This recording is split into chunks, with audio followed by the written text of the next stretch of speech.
ប្តីលែងអីមានកូនចៅអើយមានប្តីលែងអីមានកូនមានចៅ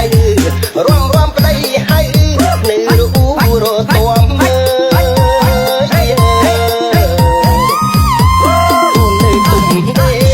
តែម៉ែឲ្យរួមប្រយ័ត្នកូនអត់ក្រមុំរួមកលែងសំដែរ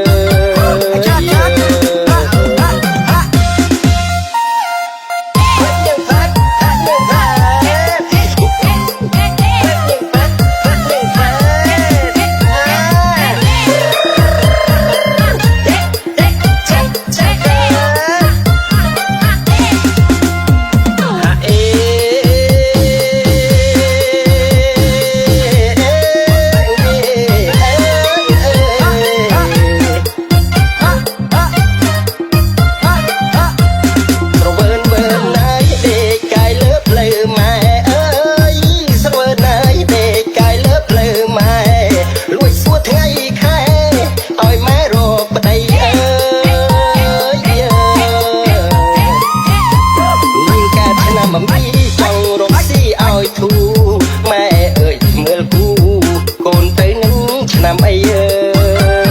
យម្ដាយថាឆ្នាំចោឆ្នាំល្អនឹងកូនណាស់អើយឆ្នាំចោឆ្នាំល្អនឹងកូនណាស់រកស៊ីដល់ចាស់ចាស់ចាស់អីអើយមានកូនយ៉ាងតិច5ទៅ8សំបត្តិសេដ្ឋីអោកូនស្រីកុំព្រួយ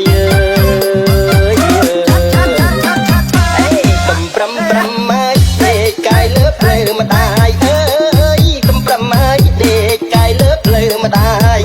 មិនថាចិត្តឬឆ្ងាយមានចេះសប្បាយនឹងម៉ែមួយអើយកូនស្រីវាបានចិត្តគិតតែពីរំអួយបានម៉ែលើកស្ទួយមិន